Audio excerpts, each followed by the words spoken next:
गाड़ी एकदम ऐसे टिल्ट होके खड़ी हुई है भाई। आगे कुछ फंस गया है। चोट लग गया था, टूट गया था। अभी रोड यहाँ से लगाया है, देखो रोड लगाया है, अभी लगाया। पैर में रोड लगा है। हाँ, अंकल की उम्र है 72 साल। पैर में रोड लगा हुआ है और देख लीजिए कितने खतरनाक तरीके से फिट हैं भाई।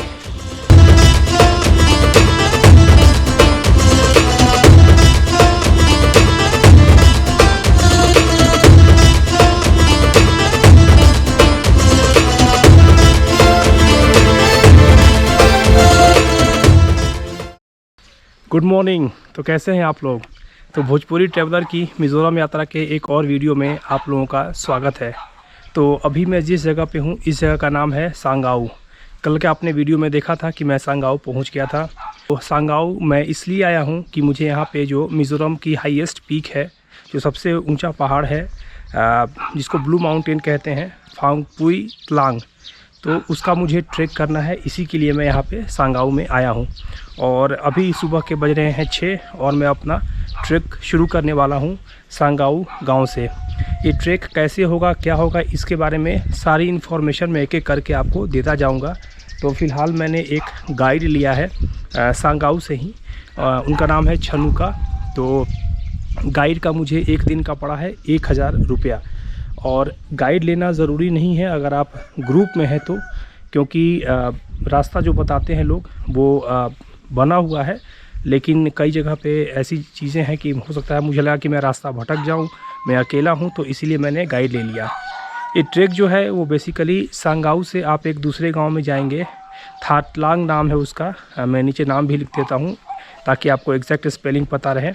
वो यहाँ से 7 किलोमीटर दूर है। और उसके बाद एक और पॉइंट है जिसको फारपाक बोलते हैं, वहाँ से 12 किलोमीटर है शायद। तो मैं सारा कुछ नीचे लिखता जाऊँगा ताकि आपको एग्जैक्ट पता रहे। तो यहाँ से 20 किलोमीटर बाइक से जाएंगे और उसके बाद फिर 7 किलोमीटर की चढ़ाई है जिसमें 2 से 3 घंटा लगता है। तो फिर फारपाक से हमारा ट्रैक शुरू होगा। तो ये हैं हमारे गाइड छनुका जी। और हिंदी आप समझते हैं ना? हिंदी समझते हैं ना? थोड़ा थोड़ा हिंदी समझते हैं। यहाँ से फारपाक कितना टाइम लगेगा? यहाँ से रास्ता तो थोड़ा खराब है। खराब हुआ। बाइक जाएगा ना? बाइक जा सकता है। जा सकता है ना? अच्छा, 2 घंटा? 2 घंटा में होगा। ठीक है। तो 2 घंटे में हम यहाँ से फारपाक पहुँचेंगे और फारपाक से फिर अपनी चढ़ाई शुरू करेंगे। तो चलिए अभी यात्रा शुरू करते हैं। और मैंने यहाँ पे आगे भी एक कैमरा लगा दिया है ताकि कुछ अच्छा दिखे तो उसको मैं रिकॉर्ड कर सकूं। तो अभी चलते हैं यात्रा पे और इस यात्रा की जो सारी डिटेल है मैं ऊपर पहुंच के आपको बताऊंगा एक एक करके।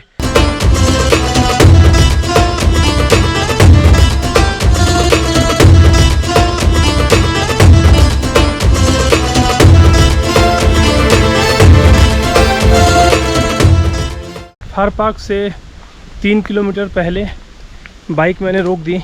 बहुत ही ख़तरनाक रास्ता है।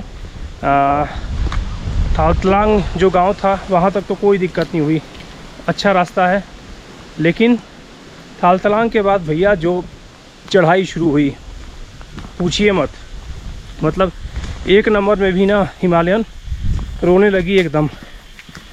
एक बंदा हो तो फिर भी ठीक है, मैनेज कर सकते हैं थोड़ा बहुत आप। 2 बंदों में तो बहुत दिक्कत है। टोटल जो ट्रैक है वो 7-7.5 किलोमीटर का है फारपाक से। तो 3 किलोमीटर मैंने पहले बाइक रोक दी तो 10 किलोमीटर। तो 10 और 10 20 किलोमीटर पैदल चलना पड़ेगा। जो 6 किलोमीटर का डिस्टेंस बचता वो अब नहीं बचेगा। और पानी लेके आया नहीं मैं, तो प्यास भी हल्की लग रही है क्योंकि बाइक चलाने में ना बहुत एनर्जी जाती है यार। आपकी उम्र कितनी हो रही है अभी? आपकी उम्र? हाँ उम्र? हाँ 72? अरे बाप रे बाप। में एक्सीडेंट हुआ। गाड़ी में एक्सीडेंट हुआ? पैर में? पाँव का टूट गया। अरे चोट लग गया था, टूट गया था? अभी रोड यहाँ से लगाया है, देखो रोड लगाया है, अभी लगाया। मानना पड़ेगा। अंकल की उम्र है 72 साल। पैर में रोड लगा हुआ है और देख लीजिए कितने खतरनाक तरीके से फिट हैं भाई।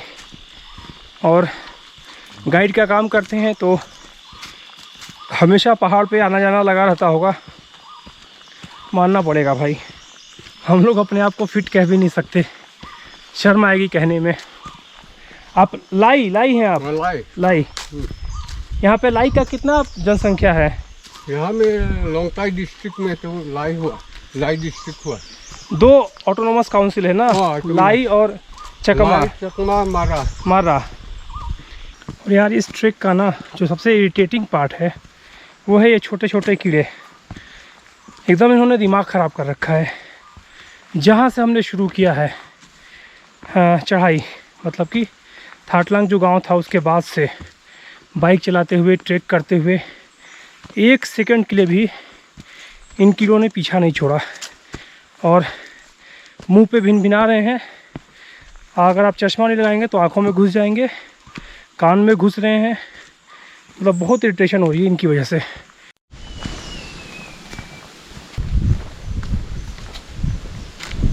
तो अभी हम लोग फार पार्क पहुंच गए हैं ऑलमोस्ट। कहे ना। हाँ। एक पाइंटी हुआ पार्क का, एक पार्क मतलब वन और फार मतलब पाइन। अच्छा, बहुत पहले से यहाँ में है ना। एक पाइंटी हुआ, एक पाइन ट्री और नहीं हो। अच्छा, पहले तो एक ही था। ये तो प्लान हुआ, ये प्लांट किया गया है। और ये फॉरेस्ट डिपार्टमेंट में प्लान हुआ। अच्छा, बहुत पहले से तो ये एक ही था। बहुत पहले से। अच्छा, तो इस फार पार्क मीनिंग का हाँ, एक पाइंटी, 1 पाइन ट्री। यहाँ पे ये झाड़ियाँ हैं, बहुत सुंदर दिख रही हैं, देखिए।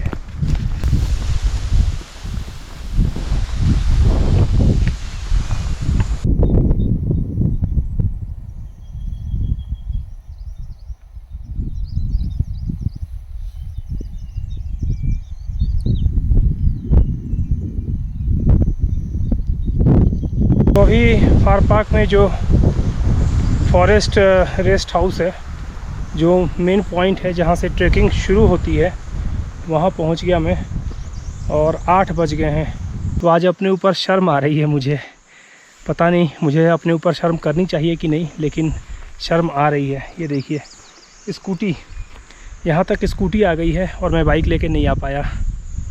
हो सकता है इसकी वजह ये हो कि ये लोग सिंगल हों, मैं 2 लोग थे हम लोग, तो इसको 2 लोगों में बहुत दिक्कत हो रही थी बाइक चलाने में।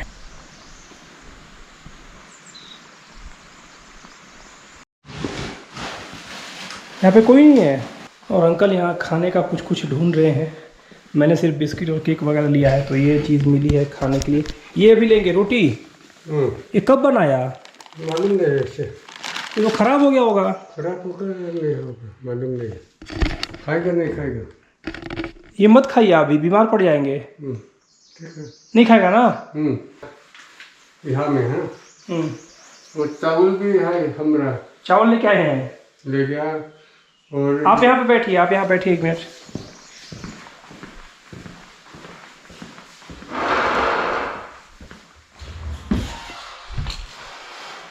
अंकल को देख के दुख हो रहा है यार। मेरे पास ना, देखिए, बैठिए, इतना सामान है खाने का। हो जाएगा, होगा ना? हो जाएगा इसे। और क्या, तो थोड़ा और नहीं लगाया, कोई बात नहीं, चलेगा। यहाँ से ये है रास्ता। अब रास्ता संकरा होता जाएगा और मेरे ख्याल से चढ़ाई थोड़ी बढ़ जाएगी। तो अभी ये चोटी है ना, वो बहुत दूर है, इतनी भी पास नहीं है। ये देखिए कितनी दूर है। एक चोटी वहाँ दिख रही है, उसके पीछे एक और चोटी है, वो शायद आपको दिख नहीं होगी। अंकल के पैरों में चोट है तो वो थोड़ा पीछे रह जा रहे हैं, तो मैं उनके लिए बार बार रुक जा रहा हूँ, क्योंकि ऑब्वियसली हम साथ में आए हैं तो साथ में ही जाएंगे, साथ में ही ट्रैक करेंगे। भले ही वो गाइड हैं और उनका काम मुझे रास्ता दिखाना है, लेकिन कोई बात नहीं, उनको तकलीफ़ है और उम्र भी ज़्यादा है, तो इतना चलता है। जंगल से मैं गुजर रहा हूँ, ये रोडोडेंड्रॉन का जंगल है और ऊपर सफ़ेद वाले रोडोडेंड्रॉन बहुत सारे हैं, वो देखिए उधर। तो यहाँ से वो दिख रहा है आपको उधर, तो पहाड़ के उस तरफ से दिखने पे सारे दिखते होंगे सफ़ेद सफ़ेद। यहाँ ऊपर हैं तो उस तरीके से नहीं दिख रहे हैं।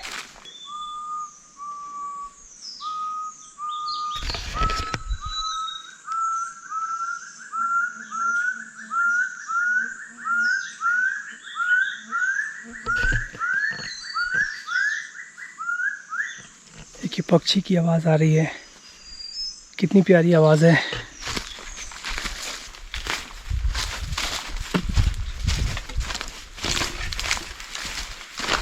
फोंग पुई त्रांग, इसका मतलब है फोंग मतलब ग्रासलैंड, पुई मतलब बिग और त्रांग मतलब पहाड़। ये इसे तो दूर से देखने के लिए हाँ तो ये इंग्लिश ये ब्रिटिश वाला का आने के टाइम में हाँ दूर से दार्जो से हाँ। देखने के लिए का ब्लू है, अच्छा वो ये ब्लू अच्छा। माउंटेन। अच्छा, इसका दूसरा नाम ब्लू माउंटेन भी है जो इंग्लिश में पॉपुलर है। तो दार्जोस अगर इसको देखेगा तो ब्लू दिखता है। ओ ब्लू दिखता है, अच्छा, वो मतलब का ये है, इसीलिए ब्लू माउंटेन रख दिया नाम। हाँ।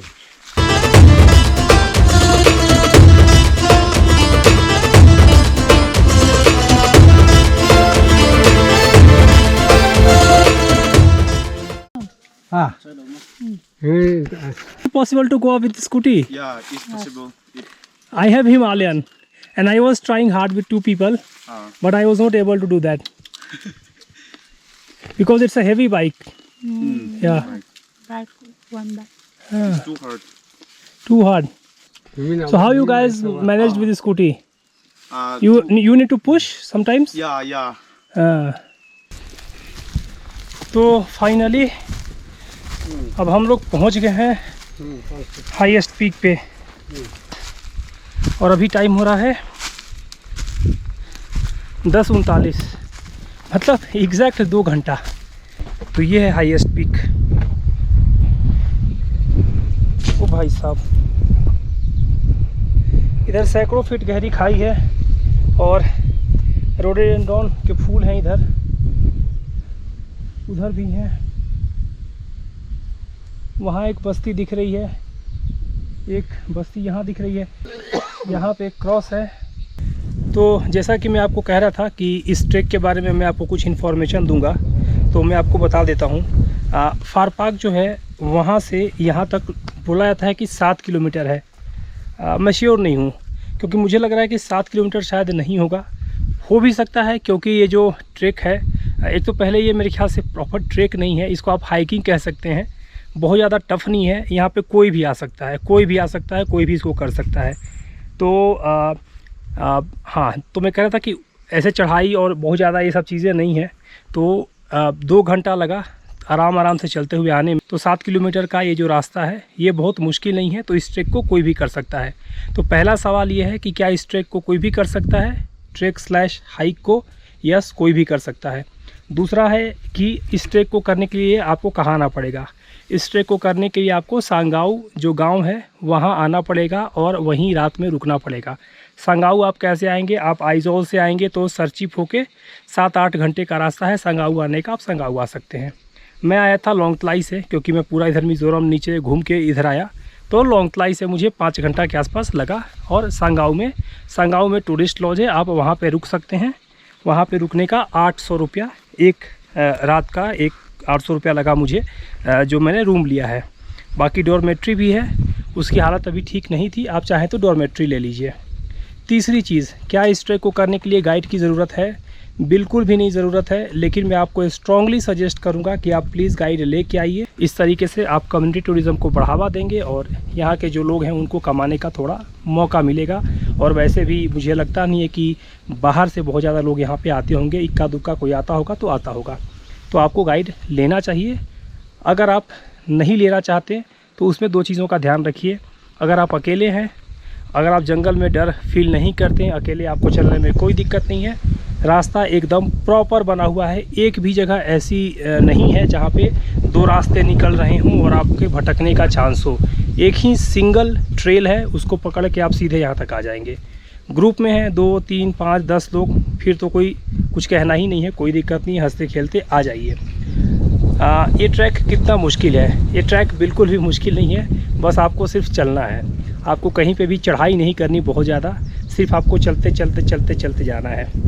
तो और क्या चीज़ें हो सकती हैं बताने के लिए? तो मेरे ख्याल से मैंने सब कुछ कवर कर ही लिया।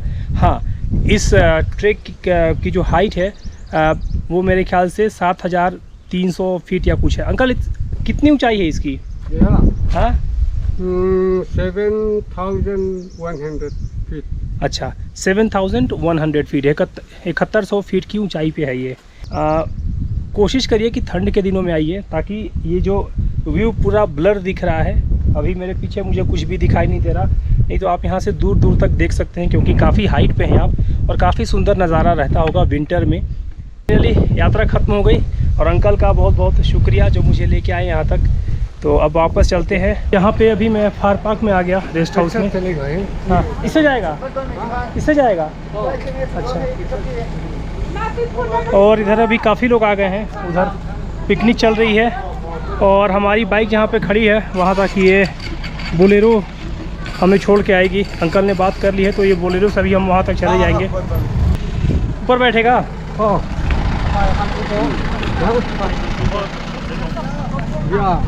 आप आगे चले जाइए, आप आगे चले जाइए, आप अंदर चले जाओ। इसको भी रख लेना, इसको भी रख लेना। इधर इधर बैठेगा मैं।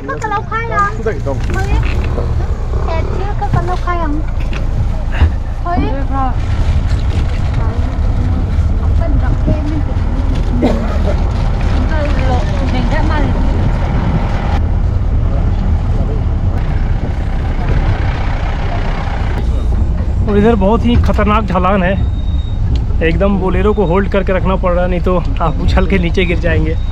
बहुत ही खतरनाक ढलान है।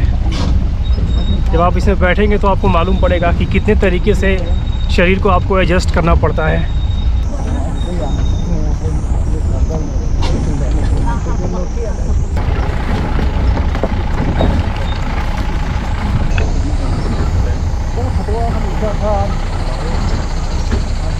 गाड़ी एकदम ऐसे टिल्ट होके खड़ी हुई है भाई, आगे कुछ फंस गया है। अच्छा, वो पेड़ आ गया था बीच में, उसको काटना पड़ा।